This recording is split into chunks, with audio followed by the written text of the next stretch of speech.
One of the things that really got me through was a sense of community. Getting to know people. Being in this group has fueled my joy. Here at the UO, I've definitely found community through the BCC. And I know that I want to be that sigh of relief for somebody else. Hi, my name is Nicole Commissiong. I'm the Chief Civil Rights Officer and Title IX Coordinator here at the University of Oregon. Hello, my name is Marcilynn Burke, and I'm the Dean and the Dave Frohnmayer Chair in Leadership and Law at the Law School here at the University of Oregon. Hi, my name is Ellis Mimms. I'm a third-year physics major who works at the BCC and with BMA. Hi, I'm Jasmine Jackson. I'm a recent University of Oregon SOJC graduate. My name is Samm Martin, and I'm a Community Director for Justice Robert Sharp Beanhall. My name is Langford. I'm an Associate Dean with the Office of the Dean of Students. My name is Alayna Grier. I'm a human physiology major and an employee at the BCC. My name is Alyeecia Knight. I am a senior majoring in applied economics, business, and society, and also an employee at the BCC. Hi, everyone. I am so glad that you could be here today to join, so that we could all join in this conversation about Black History Month and your experience that we are going to be sharing with the larger U of O community. So given that it's History Month, what history or tradition would you like to create for students, faculty, and staff celebrating Black History Month at the U of O in years to come? And what would you like prospective students to know? I think it would be dope to host something for almost like a Black Caucus, like the first of like freshman year for, it's a Black Caucus. Like, obviously, I know there are things that you can't like close off a public space because it's where it is, and so anyone's invited. But I don't know, when I think of Black Caucus, I don't know that anyone would just want to walk in if they aren't Black. But I think at least give opportunity for folks to know that this is a place I can go, specify to my identity, at least one of them that exists within me, and I think that would be dope. I don't know, because I didn't know about the BSU or BWA until I met someone that was Black in financial aid my freshman year, So it wasn't like it was just in the pamphlet like the CMAE was, or the MCC, or whatever is on the tour, So I think that would be dope if they like hosted something for like that Black students knew that when they got into that first week of introduction that they can go to the BCC and see folks like themselves. And I also think that would be so cool too, because you can find ways for students to get Black faculty and staff, because we know we're here and they know we're here, but it's a matter of how do we make those two things come together.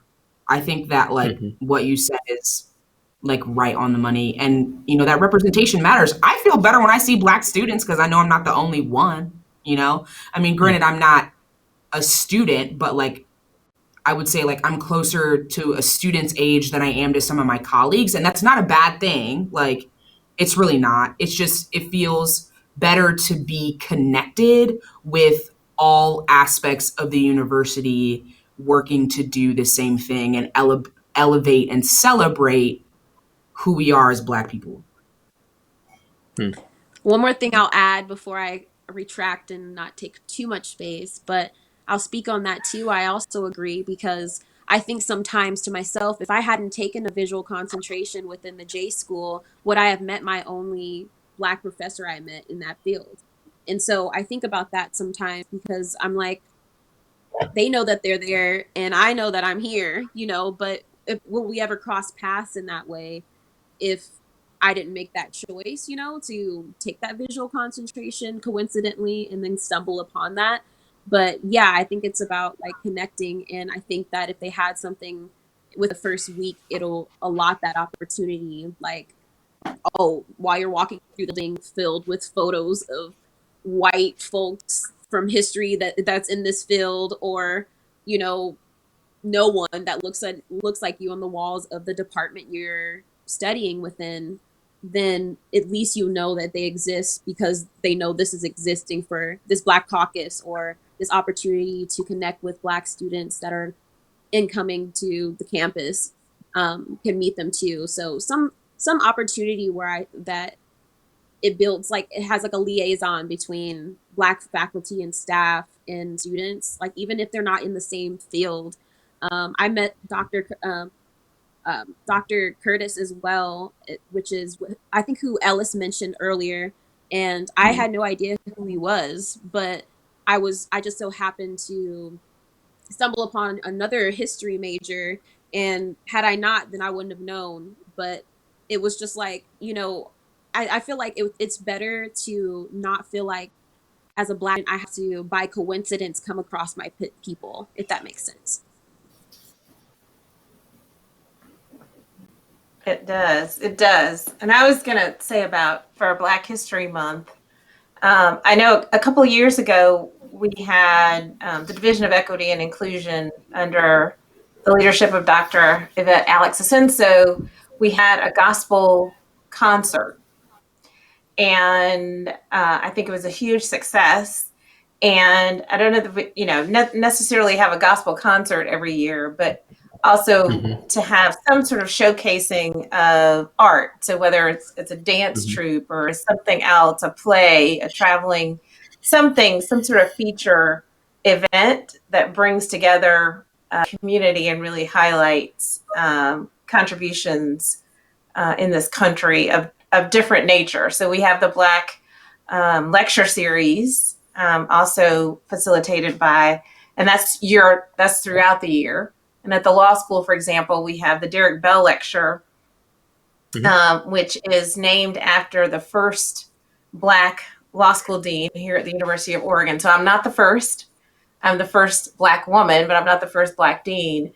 But that's having that lecture series, and we try to have it in February. But just having different things to highlight the many ways in which we are important to the university, to the state of Oregon, to the country, to the world. That we can have different ways in highlighting that in February. Yeah, I think that's really important to think about ways that highlight Black culture and share Black culture with the rest of campus. I think it's important for there to be opportunities and spaces for students of color, Black faculty, Black students to gather, but it's also equally important to share that with everyone else so that people learn all the different ways in which Black culture has contributed to this country. I wanted to check in to see if anyone else had anything they wanted to offer. I had something that I would like to add. I think it was last year, Black History Month. I think I saw one of the coolest things on campus. It was like towards the end of Black History Month. I don't know how I missed it at the beginning, but I was walking through Willamette Hall, and one of their big TVs, they had I think it was one of the first Black physicists or something like that. It flashed on the screen, had his picture and just kind of a little information about him. And I was like, wow, that's the first time I've seen anything like that here on campus, them putting that out there.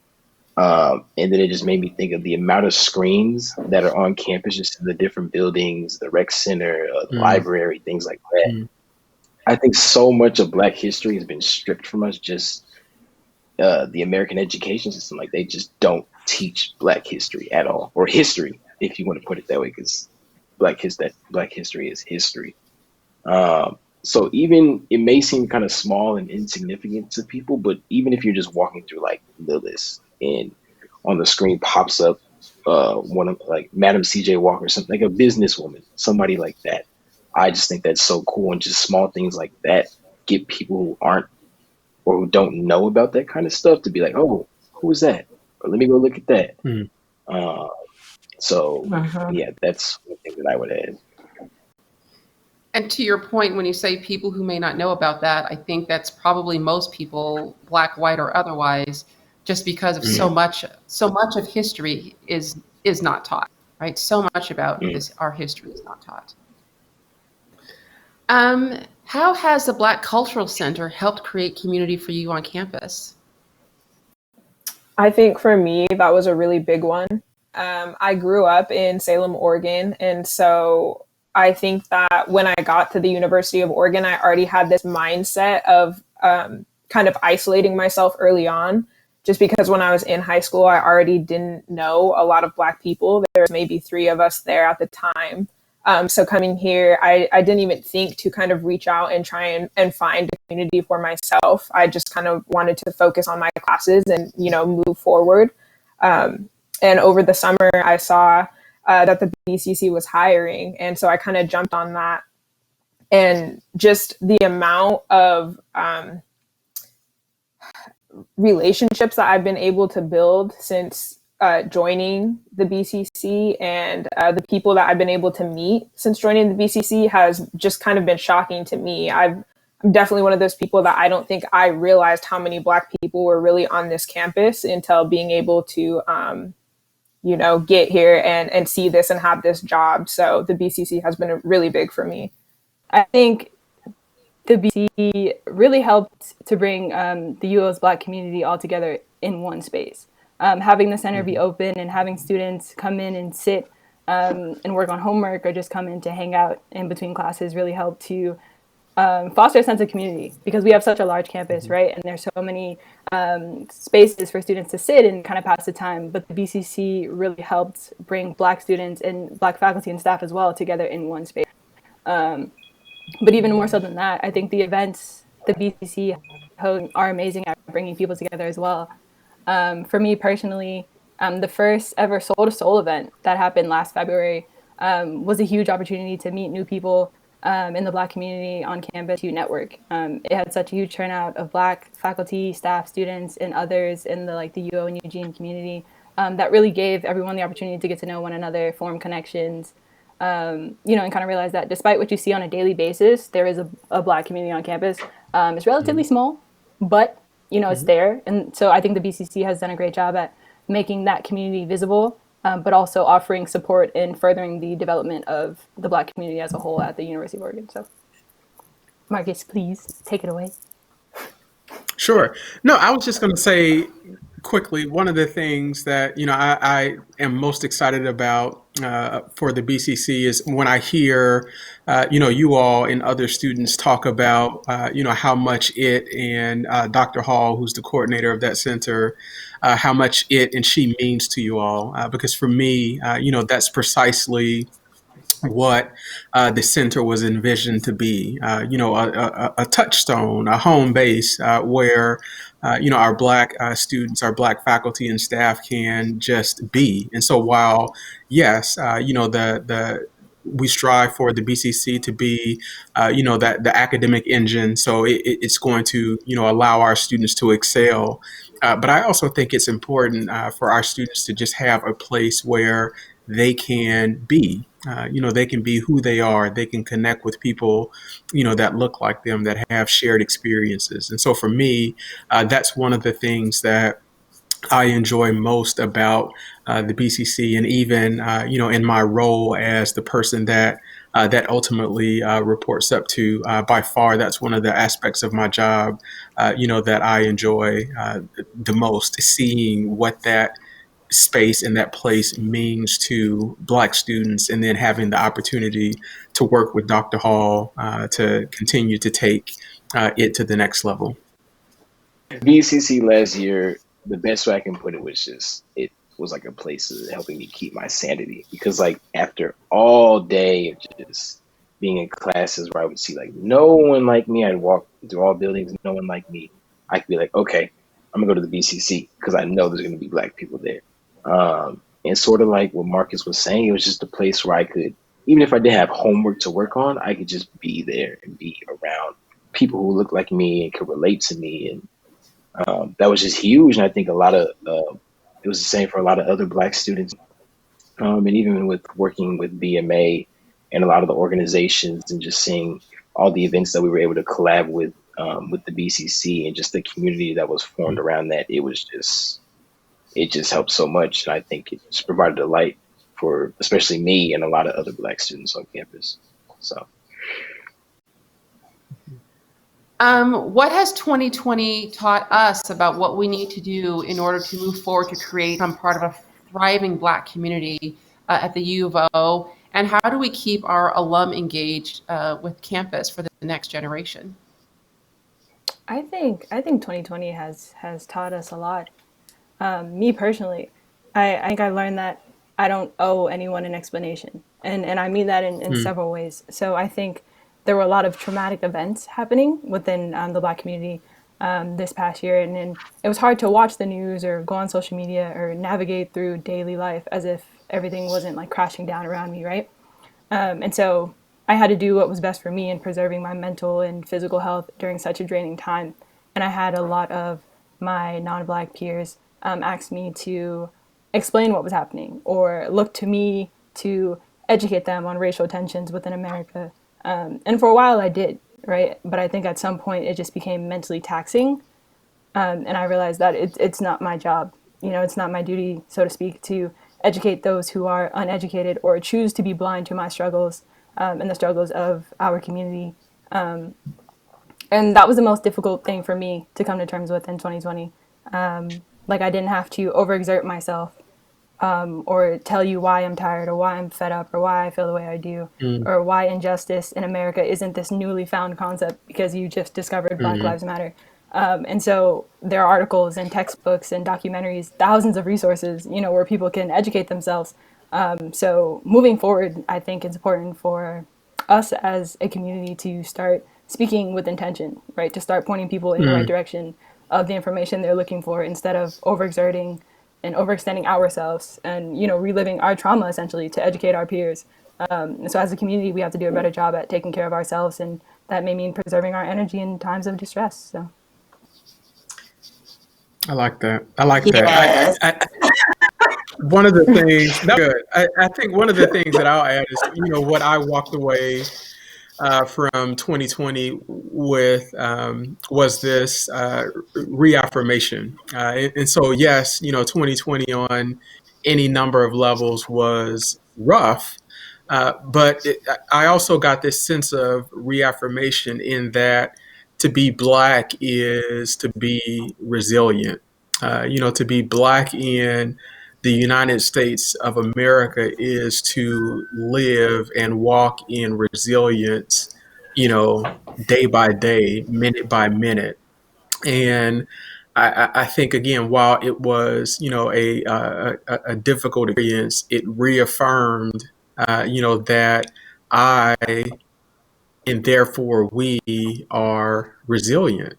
And I think as we move forward, as I move forward as an individual, as we move forward as a community, you know, I think it's important, you know, that we grab and we hold on, you know, to this resilience, and we continue to walk in that, you know, as we move forward. So yeah, that was just, you know, one of the things that I've recently been thinking about of what I'm going to take out of 2020 into 2021. And you know, even, you know, it's January the 8th, you know, my birthday, but even with what has happened over the last couple of days, it's clear to me, you know, that as we move forward in this year, you know, we're going to continue to need to be resilient. So that's, yeah, brought out of the old year into the new year.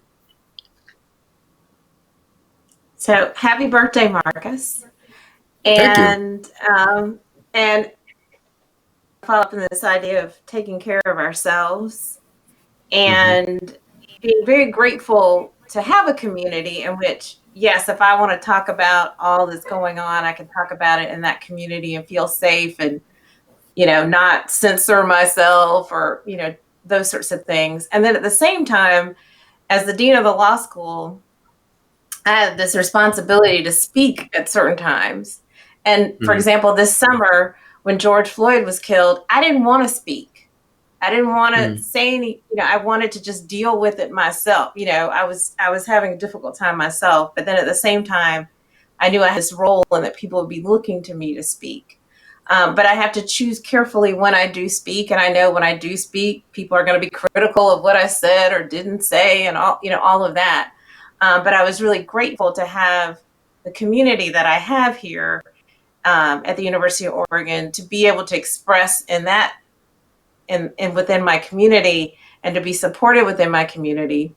And I'm grateful for these virtual opportunities because as a dean, I'm always traveling, going to visit alumni, going to speak at conferences. So I wasn't always able to attend different, sort of social and community building events. But now that it's virtual, I'm able to really plug in and get to know even more people on campus. And so I think one thing that I've learned is that, in normal times, you might feel like, oh, I don't really need that much support. I'm fine. I've got these 2 or 3 people and I'm good. But in this time, it's been much better to be able to expand what I consider as my community as well, being able to use the different tools, and that there are some structures in place that I take advantage of, and want to think about what kind of structures do we need in the next normal. Because I don't say the new normal, I say the next normal, because our lives are constantly evolving, but that we can always be thinking about how can we develop stronger, more resilient communities, and also how can we thrive as a part of the larger community as well. Picking up on what you said, one of the things I've experienced during the pandemic, and I had an example of that just today, is sometimes, I've had to call many people all around us for all kinds of reasons, for help getting something done for a student, digging up information for something I was working on. And what I found during the pandemic is many things that might have been a phone call during quote unquote normal times have now become video calls. And because they're video calls and you're actually seeing someone and talking to them and connecting with them, I have ended up in conversation with many faculty and staff around campus that my conversations would have been much shorter. But because we're on video, we actually ended up in a real conversation. And some of those conversations have been about our students of color and how to support them and what we can do. And so one of the things that I've seen, which has been heartening, is that there are many faculty who are not faculty of color who care greatly about the success of all of our students, and especially our students of color, who are willing to be engaged.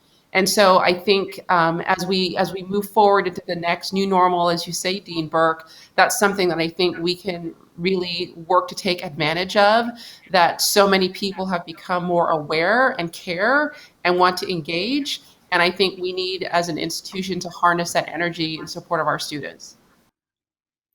I definitely think for me, like moving out of 2020 and into 2021 has taught me about the importance of Black joy, because we talk about Black resilience, and like last year in 2020, we collectively experienced a lot of Black pain. And I think that, there's always community building with mutual suffering. Like that's a thing that happens, but we don't always talk about the power of Black joy and how that can fuel us and sustain us for longer than our pain can. And obviously, like, it's easier said than done, but I do think too, like being intentional with choosing to choose joy and surround myself and give myself new experiences, much like this one, that refill my cup and bring that joy, because I don't have time or the energy to be in pain anymore. Like I don't. And I know that y'all don't either. So I definitely think that 2021 is like, it's the year of Black joy. And I think that we need to tap into everyone involved with the University of Oregon to be able to really figure out what that means for us and then run with it. And I think for me, like the two biggest feelings I felt leaving 2020 was definitely fear and frustration.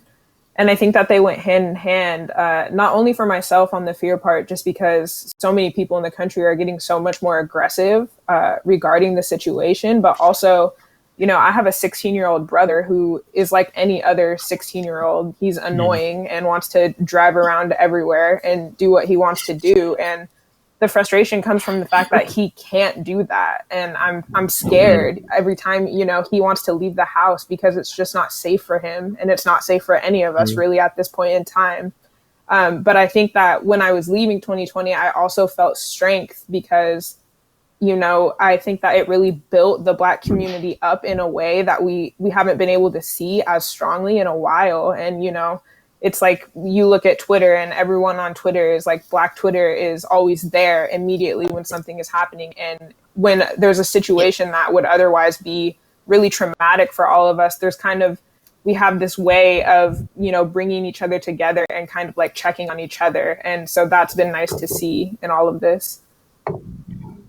Since I think most of us are from, certainly not from Eugene, and some of us from outside of Eugene, what traditions and history from your community did you bring with you to the U of O or miss while you were here at the U of O? I personally would bring recipes from my mom's recipes. Anything that she would usually make here for my brothers and I, and my dad, or things that she usually makes for holidays that have just been traditionally made. Her smacking macaroni and cheese, you know, a good juicy ham, greens, you know, to name a few. And so, I mean, I wasn't making greens, but I knew how to make macaroni. And the community that I found at UO, um, they were at my house, you know, eating a meal. And I just, something about filling people's bellies has always been something traditional in my family, and a love language of my mom's that I adapted to and kind of took with me, and for not only others' comfort, but for myself, and kind of just reminded me of home, even if home was just like 2 hours away from me. I think like what you said was so relevant too, because like one of the things that my family held sacred was definitely being Black at a meal. There's something so special about eating that traditional food and just being with the people that look like you, like your people. And if the pandemic wasn't here, I definitely would have said like we need to bring that back. Like we need to bring back Black meals, and just the fellowship in that way. It's something that I really miss. That's definitely on my paper. It's a theme, frequent get-togethers with food. And I'm fortunate also, not just with my friends, but also it's been important to me to bring people to my house from the university. So whether it's students or alumni or faculty and staff. And Nicole was actually the organizer. One of the things that I think is greatest about our law school is that we have dessert with the dean. So in their first year of law school, I have students over in about groups of 25 with faculty and staff that also come. And we just have a chance to relax, you know, at my house and have dessert and great conversation. So definitely the food and the gatherings is something that I really miss, but really appreciate about this community. What traditions would you like to create at the U of O for Black students, faculty, and staff? And what can the university do to facilitate that? I can start. So I think one of the things that I would like to see, and I know that we are on our way there with the Black Cultural Center is, you know, again, I mentioned earlier that I went to a predominantly white institution and we had a Center for Black Culture and Learning. And one of the things, a couple of things that I just vividly remember there was something I think we called First Fridays. And so, you know, the first Friday of every month, you know, that was a place where we knew that pretty much everybody Black on campus was going to be, you know, from about 3:30 until about 7 or so. And so, you know, they would have, you know, food. And so that Friday, you know, faculty and staff would stop by before they headed off campus for, you know, the weekend. Students would be there, and then kind of headed into the evening, it would transition to either like a game night or movies or something like that. And so that is something that I'd like to see, you know, in the community. And then even beyond that, you know, there were also opportunities for, you know, like once a month or so, there would be a lunch where everybody would just bring their lunch and eat in the Black Cultural Center. Again, you know, students, faculty, and staff. And so I think, you know, those are two things that even in thinking about my collegiate experience were meaningful and impactful for me. And I think those are just some of the things that I would like to see replicated here for our Black community. I would follow in on that, something that Marcus said in his introduction, and that he is often behind the scenes doing things, advocating for students. And much of my work is actually behind the scenes. And so I do look forward to when we can gather together again, if those opportunities were there, so that I could get to meet not only law students, but students across campus and start to build those relationships. Because one of the things is a lot of students of color don't even imagine or think about going to law school. And one of the things that I hope to do in coming to an institution such as this is for people to say, okay, maybe I can go to law school. Maybe this is something that I want to do and it's achievable. And whether or not they do it here at the University of Oregon or somewhere else, but to be able to mentor and support students in whatever it is they want to do. And I want to have an opportunity to do that, not just in the law school, but outside of the law school. I agree with you, Dean Burke. I think I've attended a couple events at the BCC, and I think it's really important for those of us who are here and particularly of us who have positions and have gone to graduate school to connect with students so that they can see people who look like them doing jobs that make a difference, and they know that there's a place for them in graduate school, and that there's a place for them in at institutions like ours. It is an institution that is, a predominantly white and historically white institution, but that doesn't mean that students from all backgrounds can't find a place for themselves here, and it doesn't mean that for those who want to end up working here that they can't also find a place here for themselves. And like Marcus was talking about, be there to represent for the next generation of students, so that students see someone who looks like them, because that's important. I am going to take a nice little shift here, but I would love to see more things around Black expression. More so like Black art, if that makes sense, because I feel like, the BCC has had the great exhibit about hair. But I want to see us talk about hair in Justice Bean, where it's like a microcosm of the university. I want to see unapologetically Black art literally everywhere, because we all know Black people can make art and magic out of literally anything that exists, because we've had to for most of our existence, So I would love to see something like that. Okay, yeah, I'll jump in on this one. Speaking from the art aspect and the fact that I was affiliated with that exhibition, actually, I would love to see more Black expression there as well. It kind of sucked because the BCC did come about when I had already graduated, and then like COVID hit, so it was no like post grad visiting type thing, So I saw it when I saw it, but haven't seen it since. And so I think that if I were to go revisit, or when I do revisit and see it again, that I would love to see some unapologetic art of some sort. And I would love to see like some submission process where Black art is just submitted for BCC showcasing, or just like a walkthrough, because there's just so much talent around UO, and I know there's Black folks that are at UO that are in a cappella, and ranging from that to like painters to like folks that are working in visuals like myself, so the art is there and Black art is there. But I think that by association, I got to express my art through the JMA, but that's not always an opportunity available to everyone. And that's always a thing that, much like Samm said, like knowing the people that you need to know, but not knowing how to connect with them, so like, that's just not an opportunity that's just out there. And so from that privileged like mindset, I realized that, okay, if BCC is said to be for Black bodies, like this should be a space where that should be able to happen, in the same ways that for someone that are like, I don't really know how to connect, but I know this is supposed to be a place for me and folks that look like me So they should feel like, I mean, I don't know how to facilitate or how that might be facilitated, but at least they would know, like, as a Black body, if I wanted something to showcase or had to talk to someone, they would know who to talk to and how to do it.